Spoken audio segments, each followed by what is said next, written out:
और वैक्सीन को लेकर राजनीति जारी है। जाहिर है अगर पीएम मोदी वैक्सीन लगवाएंगे तो मोदी का यह मास्टर स्ट्रोक हो।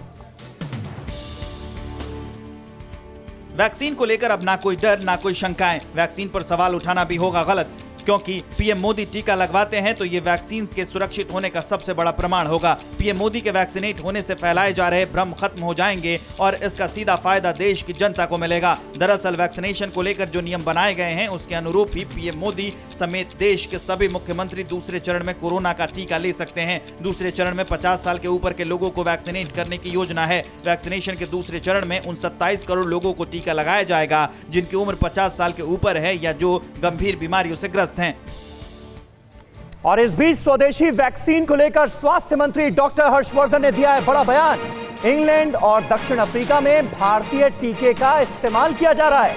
दुनिया भर में है भारत में बनी वैक्सीन की मांग, ये कहा है डॉक्टर हर्षवर्धन ने। इसलिए भ्रम फैलाने वालों को इग्नोर करें।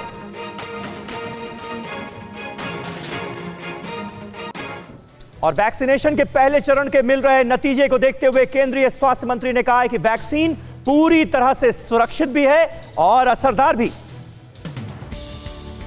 हमारी सरकार ने बहुत सारे कैंपेन के लिए ये कुछ पोस्टर्स डेवलप किए हैं जो सारे देश की सभी सरकारों को दिए जाएंगे।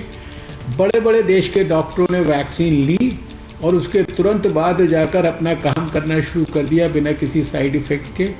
ये अपने आप में इस बात को प्रमाणित और पुष्टि करता है कि ये वैक्सीन पूरी तरह से सेफ और इफेक्टिव हैं।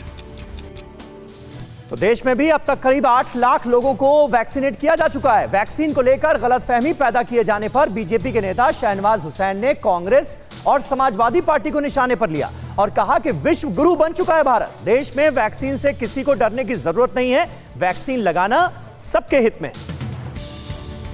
ये भारत की बहुत बड़ी सफलता है कि भारत वैक्सीन के मामले में विश्व गुरु बना है। जो समाजवादियों को और कांग्रेसियों को खतरा लग रहा था उससे डरे नहीं, कुछ उनका बिगड़ने वाला नहीं है और वैक्सीन को लगाना उनके हित में होगा। और इसलिए नहीं कहा गया कि उन्होंने सवाल उठाया था। ये माननीय प्रधानमंत्री जी ने खुद ही कहा है कि सबको वैक्सीनेशन दिया जाएगा, लेकिन नेता आदर्श होते हैं तो नेताओं को उसके बाद दिया जाएगा, तो सेकेंड फेज में दिया जा रहा है। अब सपा और कांग्रेस के नेता डरे नहीं, वैक्सीन लगवा लें, उनके लिए अच्छा रहेगा। लेकिन कोरोना वैक्सीन को लेकर पॉलिटिकल स्टंट तो अभी भी जारी है। मध्य प्रदेश के कांग्रेस नेता पीसी शर्मा के बयान पर बीजेपी ने किया है पलटवार। वैक्सीनेशन का पहला चरण शांतिपूर्ण तरीके से चल रहा है, लेकिन इस पर राजनीति अब भी जारी है। मध्य प्रदेश के पूर्व मंत्री और कांग्रेस नेता पीसी शर्मा के बयान पर गृह मंत्री नरोत्तम मिश्रा ने पलटवार किया है। ऐसे कह रहे हैं वो तो सोनिया जी ने पहले लगवा लिया। जो भ्रम और अफवाह फैलाते हैं आखिर उनके लिए भी तो कुछ करना पड़ता है। हमने तो ये ऑफर किया था कि आप भी लगवाओ, हम भी लगवाते हैं, हमको भी बुलवाओ।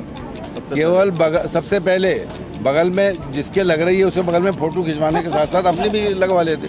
वो नहीं किया इन्होंने, ना हमें बुलाया। और भारत के वैक्सीनेशन प्रोग्राम का पूरी दुनिया में डंका बज रहा है। स्वदेशी वैक्सीन का शेयर बाजार ने भी जोरदार स्वागत किया है। विदेश में वैक्सीन की डिमांड बढ़ने से सेंसेक्स में उछाल देखा गया है। 304 अंकों की तेजी के साथ सेंसेक्स 50,000 के आंकड़े के पार पहुंच गया। वैक्सीन एक असरदो, शेयर बाजार आज 50,000 के आंकड़े को छू गया।